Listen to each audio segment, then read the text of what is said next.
मज हृदय सद्गुरु जेने तारीला हा संसार करू, म्हणून विशेष अत्यादव विवेकावर जैसे डोळा अंजन पेटी त्यावेळी दृष्टीस फाटा होती. मग वास पाहिजे तेथे प्रगटिमान का चिंतामणिया झाली हाती सदा विजय मनोरथी तैसा मी पूर्ण काम निवृत्ती ज्ञानदेव म्हणे. म्हणून जाणतेने गुरु करीचे तिने कृत कार्य होते जैसे मूळ सिंचिते सहज शाखा पल्लव संतोषी. ज्ञानेश्वरी अध्याय पहिला ओळी क्रमांक 22 ते 25 या 4 ओळी घेतलेल्या आहेत आमच्या संत सज्जनांच्या सेवेसाठी.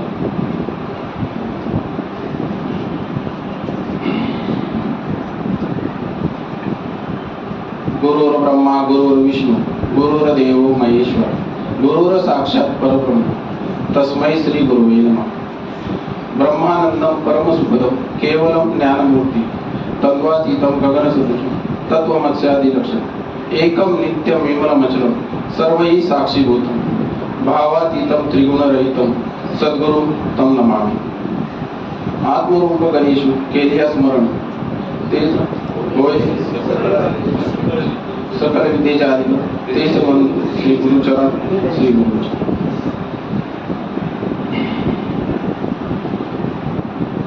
मज हृदय सद्गुरु जेने तारीला हा संसार, म्हणून विशेष अत्यादर विवेकावरी जो माझ्या हृदयामध्ये विषयांचा जो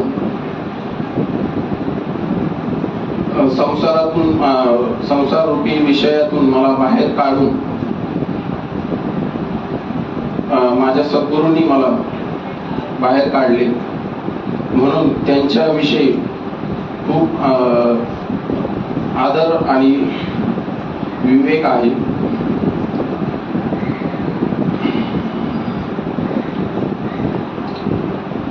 जसे आदिगुरु शंकराचार्य म्हणतात, विवेक चूडामणी श्लोक क्रमांक 3 मध्ये सांगतात की 3 गोष्टी खूप दुर्मिळ आहेत. एक मनुष्य जन्म, एक मुमुक्षुत्व आणि एक संत भेट, संतांची भेट. त्यात मनुष्य जन्म आपल्याला मिळाला ही खूप मोलाची गोष्ट आहे. त्यात नाथबाबा म्हणतात एक एक योनी कोटी कोटी फेरा मग लागे वारा मनुष्य देहाचा.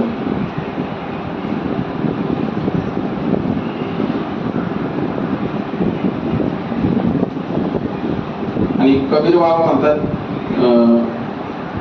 लक्ष 84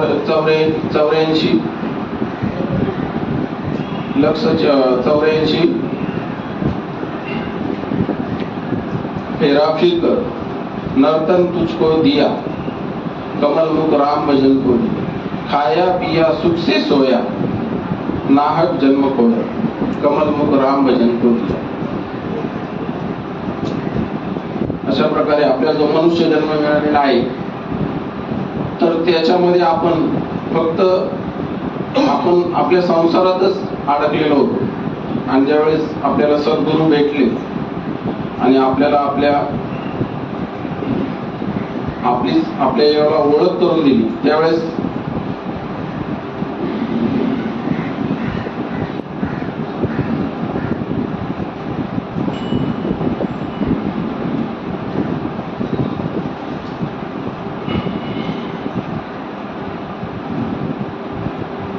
सद्गुरूंनी आपली ओळख करून दिली आणि आपण त्यांचा आदरपूर्वक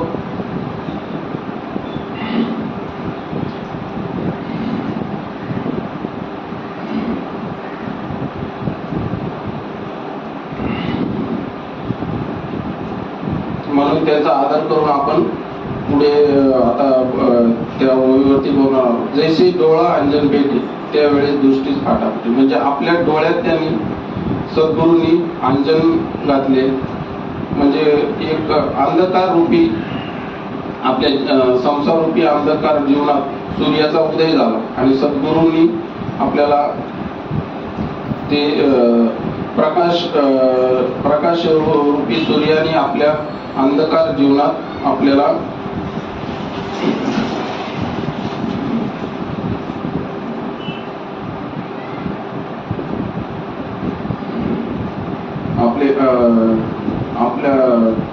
गोष्टी जे दिसत नव्हते ते दाखवण्याचा प्रयत्न केला. जसे आता दोन प्रकारच्या भक्ती, त्याच्यामध्ये एक सकाम भक्ती आहे आणि एक निष्काम भक्ती. तर सकाम भक्ती आपण सगळेच करत होतो, म्हणजे सकाळी देवपूजा करणे किंवा मंदिरात जाणे आणि इतर. मग ते करता करता आपल्याला सद्गुरूंची भेट झाली आणि आपण मग निष्काम भक्तीकडे वळालो. मग आपल्याला सकाम भक्तीमध्ये आपलं नुसतं मागणी परतच चाललं होतं. मला हे घ्यायचंय, ते घ्यायचंय, मला गाड्या घ्यायच्या, मला घरं घ्यायची. आणि ते सकाम भक्तीमध्ये आपण ते कंटिन्युअसली करतच होतो. आणि ते करता करता आपल्याला सद्गुरूंची भेट झाल्यामुळं आपल्याला त्याच्यातलं मनुष्य जन्माचं महत्व कळालं नव्हतं, ते आता आपल्याला कळालं. आणि म्हणून आपण मग त्या बाजूला निष्काम भक्तीकडे वळालो. आणि निष्काम भक्तीमध्ये आपल्याला सांगितलं की कुठची गोष्ट तुम्हाला करायची ती फक्त कुठची आशा धरून करायची नाहीये, फक्त आपल्याला ती गोष्ट म्हणजे जसं अर्जुनाला सांगितलं श्रीकृष्णाने की तू फक्त लढाई कर आणि तू जिंकणार आहेस, हारणार आहेस, तू काय होणार आहे त्याचा विचार तू करू नकोस. तर त्या पद्धतीने आपल्याला पण ह्या जीवनामध्ये सद्गुरूंनी आपल्याला त्या पदावर नेऊन बसवण्याचा प्रयत्न केलेला आहे.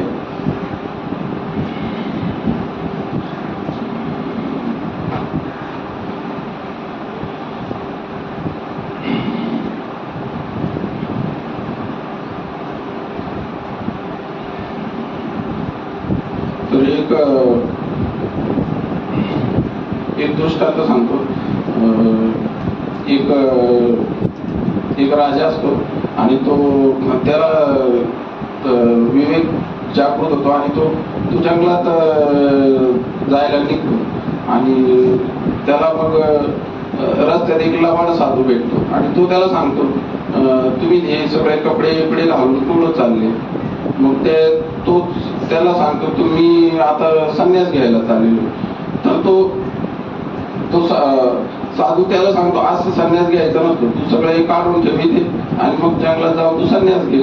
आणि मग तो सगळं काढून ठेवतो आणि तो जातो आणि नंतर तिथे जंगलात जाऊन तो तपस्या करू लागतो. पण त्याला योग्य सद्गुरूच हे मिळालेलं नसतं आणि मग तो जातो जंगलामध्ये जातो आणि त्याच्याकडे काहीच कपडे नसतात, 2 लंगोटीवरती तो जातो. तर जसा तो एक छोटीशी आपली लाकडाची हे बनवतो आणि तो तिथे बसतो, ध्यानस्थ बसतो. पण काय ध्यानस्थ करायचं असतं त्याला माहित नसतं. आणि मग हळूहळू तो रोजच्या उदरनिर्वाह करत असतो. तर त्याला नंतर थोड्या दिवसांनी तिथे एक उंदीर येतो, त्याची ती एक लंगोटी असते ती खाऊन टाकतो. तर त्याला वाटतं आता एकच राहिली, तर दुसऱ्या दिवशी दुसरी पण खाईल. मग तो काय करतो, त्याला हे करतो, त्याला उंदराला मारण्यासाठी तो मांजर पाळतो. तो मांजर आता हा कंदमुळं खात असतो, मग मांजरीला काय खायला द्यायचं म्हणून मग तो एक गाई घेतो. मग ते गाईचं दूध भरपूर जास्त असतं, ते मांजरीला पुरून उरतं. मग काय करायचं, तर मग ती गाय सांभाळायला तो लग्न करतो आणि परत मग तो परत संसारातच अडकला जातो. मग तो संन्यासी नसतो, कारण त्याला योग्य सद्गुरूची भेट झालेली नसते. जशी अर्जुन पण पहिल्या अध्यायामध्ये ते सांगलं की मी आता सगळं माझ्या भीष्माचार्य, द्रोणाचार्य यांना मारण्यापेक्षा मग मी भिक्षा मागून उदरनिर्वाह करेन. त्याप्रमाणे इथे त्याला योग्य सद्गुरू न मिळाल्यामुळे तो परत तिथे म्हणजे परत संसारातच अडकला जातो. मग त्याला काय करायचं होतं की मी आणि माझी आठवण असे विसरले जयाचे अंतकरण, तोच संन्यासीदा निरंतर, असं म्हणजे अशा प्रकारे त्याला बोध करायचा सद्गुरू भेटले असते तर त्याचं काम झालं असतं. पण तो चुकीच्या मार्गाने गेल्यामुळे त्याला तिथे परत तो अडकलाच गेला, परत तो तिथेच अडकला, म्हणजे परत इथून निघाला आणि तिथे परत संसारात तो अडकला. अशा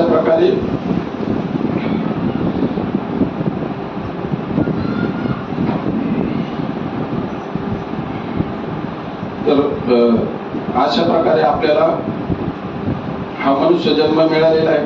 तर तो आपण असाच वायाला घालवतो. जसं याच्यामध्ये सांगितले नागबाबांनी सांगितलं भरतखंडे नरदेह प्राप्ती, ते परम भाग्याची संपत्ती. आणि ते विवेक परमार्थी तथा वंशवती मी परमात्मा. म्हणजे आपला जन्म भारतात पण झाला आणि परत आपला मनुष्य जन्म पण मिळाला आणि संतांच्या नंतर आपला जन्म झाला. म्हणजे आपल्याला सगळं संतांनी सगळं तयार करून ठेवलेलं आहे, फक्त आपल्याला तिथे त्याचा अभ्यास करायचा आहे किंवा त्याच्यावरती सद्गुरूंच्या वाचनांवरती आपल्याला पक्क राहायचंय.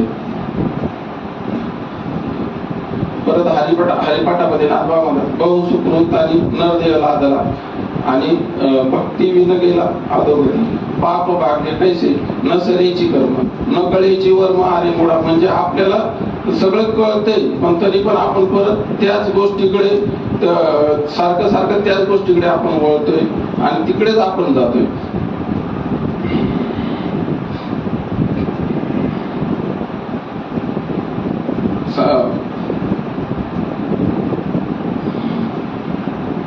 तर तसं त्याप्रमाणे का चिंतामणी या झाली हाती सदा विजय मनोरथी तैसे मी पूर्ण कामी निवृत्तीने आणले.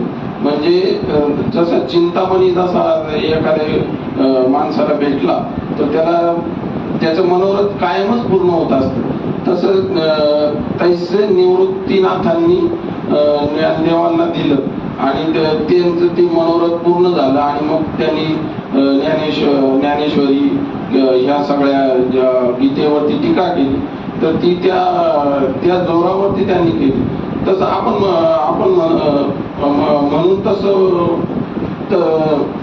निवृत्तीनाथांनी जे त्यांना दिलं ते परंपरेने चालत आलेलं ते ज्ञान आहे ते त्यांनी दिलं. म्हणजे जसं पहिल्याच अध्यायामध्ये सांगितलं की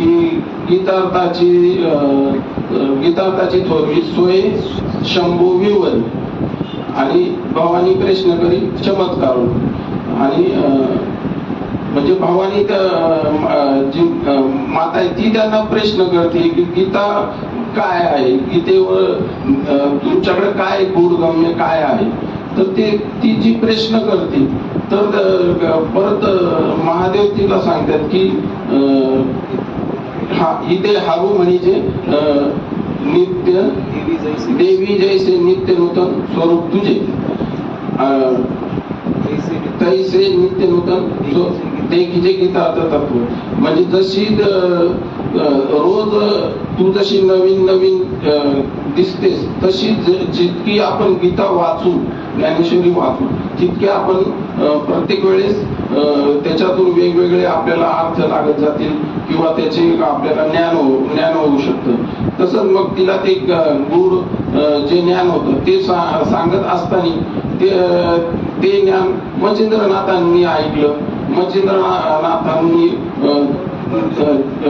गोरक्षनाथांना दिलं, गोरक्षनाथांनी गैनीनाथांना दिलं आणि गैनीनाथांनी निवृत्तीनाथांना दिलं आणि तेच ज्ञान माऊलींपर्यंत आलं आणि नंतर मग आपल्यापर्यंत ते परंपरेने जसं आहे तसंच्या तसं आपल्यापर्यंत आलेलं आहे.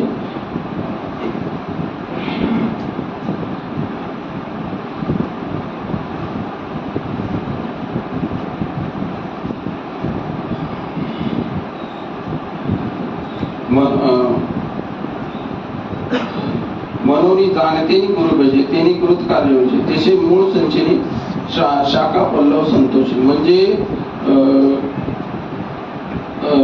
जसे आपल्याला सद्गुरू भेटले ना म्हणून जाणतेनी गुरु भजायचे. म्हणजे जो जाणता गुरु आहे ना त्याला बजायचं आपल्याला.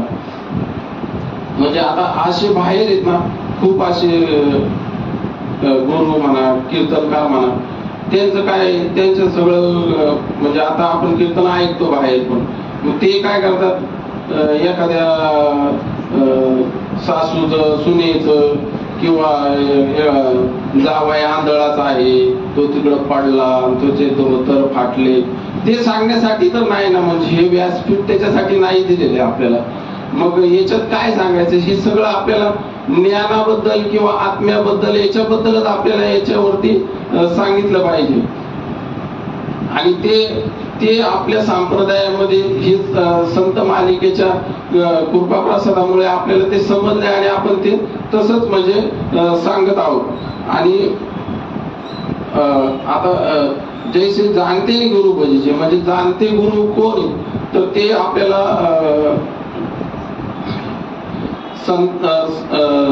संतांचे महिमा ते बहुदुर्गम, शब्दकाचे काम नाही तेथे. बहु दुधडी जरी झाली म्हैस गाय, तरी होईल काय कामधेनू. तुका म्हणे अंगे व्हावे आपण, तरीची महिमा येईल कळ. म्हणजे जरी एखादी गाय म्हैस किती पण दूध देणारी झाली तरी ती कामधेनू होऊ शकत नाही. आणि किती संत असे किती हिंडणारे जरी आपल्याला भेटले, कीर्तनकार भेटले किंवा इतर, आता आपण बघतोय ते नाशिकचं काय चाललंय, हे सगळे हे जे संत मंडळी ही किती पण यांनी उड्या मारल्या, ती कामधेनू होऊ शकत नाही. आणि ते म्हणजे त्या पदावर ते जाऊ शकत नाही, कारण त्यांना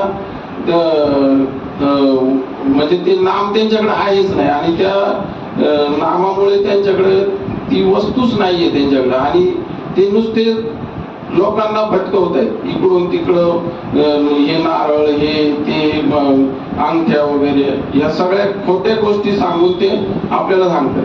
आता इथं एक दृष्टांत असं आहे की एक माणूस निघाला बादली घेऊन सहज, आणि तो आडखळला आणि पडला, आणि ते बादलीचं पाणी त्या झाडाला लागलं, आणि तिथून ती परत पाणी लागल्यामुळे त्याच्या मुळाशी पाणी गेलं, आणि ते झाड परत पूर्णपणे बहरलं, फुलं आली त्याला.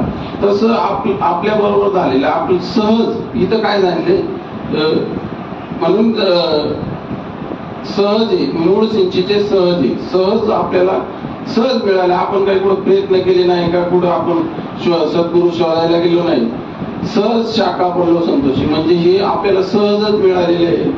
आणि त्याच्यामुळे म्हणून सद्गुरू आपल्याला मिळाल्यामुळे आपण इथे बोलण्याची आपल्याला ही जी व्यासांची जी आपल्याला गादी मिळालेली आहे, तर त्याच्यावर आपण बसून हे बोलतोय, हे पण एक आपलं भाग्यच आहे. तर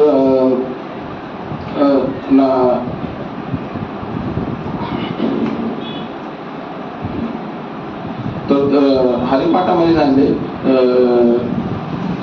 ज्ञान गूढ गम्य ज्ञानदेवा लागले, आणि निवृत्तीने दिले माझ्या हाती. म्हणजे ते ज्ञान निवृत्ती दादांनी दिल्यानंतरच ते त्यांना माऊलींना कळाले ना. आणि ते ज्ञान प्राप्त करण्यासाठी तुकाराम महाराज देवहून उत्तमापूरकडे आले, आणि ते ज्ञान मिळवण्यासाठी म्हणजे त्यांना काय मिळालं नसतं का, पण त्यांनी त्याचा जिज्ञासूपणा होता ना त्यांच्याकडे, तर तो त्यांनी तिथं आले ते तिकडं. मग तसंच नाथबाबांना तर आपल्या यांना नामदेव महाराजांना तर कच्चं मडकं ठरवण्यात आलं. मग त्यांना तिकडं आंध्या नागनाथला जावं लागलं, विसोबा केसरांकडे. तसे प्रत्येक जेवढे आपल्याला संत मंडळी आहेत ना, त्यांच्याकडे म्हणजे जेवढे मोठे संत आपण म्हणतोय, त्यांना प्रत्येकाला सद्गुरू शिवाय त्यांना पुढं हेच दिसत नाही. प्रत्येकाने सद्गुरू केले, जसे गोविंदपाद स्वामी आपले आदिगुरु शंकराचार्य यांनी पण गोविंदपाद स्वामींकडे अनुग्रह घेतला. तसेच म्हणजे आता आपण रामायणाकडे वळालो तर हनुमंतराय जेव्हा लंकेमध्ये गेले तर तिथे विभीषणाने सुद्धा अनुग्रह घेतला. तर त्याची प्रमाण आपल्याला याच्या सांगितलेले हनुमान चालीसामध्ये, तुमरो मंत्र विभीषण माना आणि लंकेश्वर भय सब जग जाना. म्हणजे ते त्यांना पण अनुग्रह दिला. आपण म्हणजे आपल्याला सहज वाटतच नाही ती गोष्ट, पण ती लंकेमध्ये जाऊन एखाद्या म्हणजे पूर्ण वाईट संगतीत तो होता, पण त्याला ती एक जिज्ञासा होती. आणि तिथे हनुमंत रायांनी पाहिलं त्याच्या घरामध्ये सगळीकडे राम राम लिहिलेले पूर्ण घरामध्ये. मग तो पाहिल्यानंतर त्यांनी विचारलं, तुझ्या हे सगळे राक्षस गण आणि त्याच्यामध्ये हे सगळं राम राम लिहिलेलं आहे, मग तू कोण आहे? तो मी भाऊ आहे, पण मी रामाचं हे करतो, त्यांना भेटायचंय मला. मग त्यांना तिथं त्यांनी मंत्र देऊन तिथं विभीषण त्यांनी मंत्र दिलेला आहे तिथे. त्या तिथे दिलेलं आहे. असं बऱ्याचशा ठिकाणी म्हणजे जसं छांदोग्य उपनिषद मध्ये आपण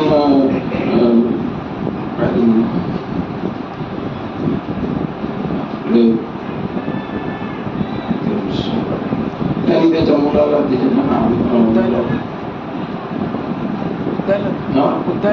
उत्तालक आणि काय श्वेतकेतू म्हणजे स्वतःच्या मुलाला सुद्धा श्वेतकेतूला आणि ऋषी उत्तालकनी त्याला सुद्धा त्यांचं घराणं पूर्ण ब्रह्मापासून त्यांच्याकडे ती वंशावळ आलेली होती. पण ते श्वेतकेतू ज्या वेळेस अभ्यास करून येतो तर त्याचे वडील त्याला विचारतात तू काय शिकून आला, तर तो म्हणजे तो अहंकाराने भरलेला होता. तो म्हणतो मला सगळे वेद हे सगळं माझं पाठ आहे. पण तरी पण मग तो मग त्याला त्याचे वडील सांगतात तू ब्रह्माला जाणलेस का, तुला तुझ्या सद्गुरूंनी आदेश केलेला आहे का. तर तो म्हटला मला त्याच्याबद्दल काय माहित नाही. मग ते आदेश काय ते पण त्याला माहित नाही. आदेश म्हणजे ज्याने ब्रह्माचं ज्ञान होते त्याला आदेश असे म्हणतात. तर तो आदेश त्याला झालेला नव्हता. त्यांनी त्याला 9 प्रकारचे वेगवेगळे दृष्टांत सांगून त्याला मग ते सगळं काही एकच वस्तू आहे, अद्वैतच आहे सगळं, द्वैत आहेच नाही कुठे, असं त्याला समजून मग त्याला समजावून सांगितलं.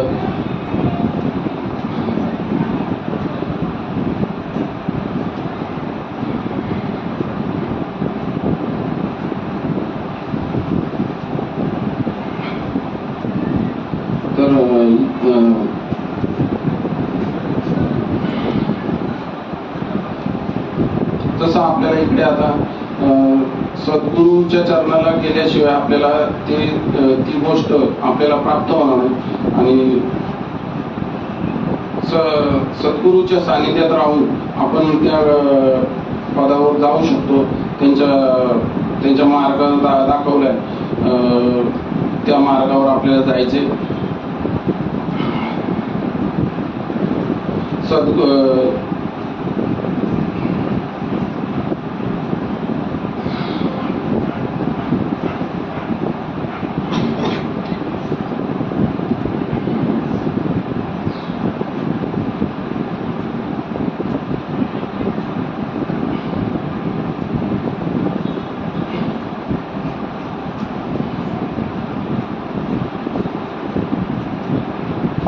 तसं नामावरती थोडं सांगतो. जसे भावे विन देव नकळे निसंदेव आणि गुरु विन अनुभव कैसा. म्हणजे जर आपला भाव तेवढा नसेल तर आपल्याला ते प्राप्त होणार नाही. आपला भाव तेवढा म्हणजे निष्काम भाव असला पाहिजे आणि त्याच्यावरती आपण आरूढ राहिलो तरच आपल्याला त्या नामाची आणि सद्गुरूची किंमत कळू शकते.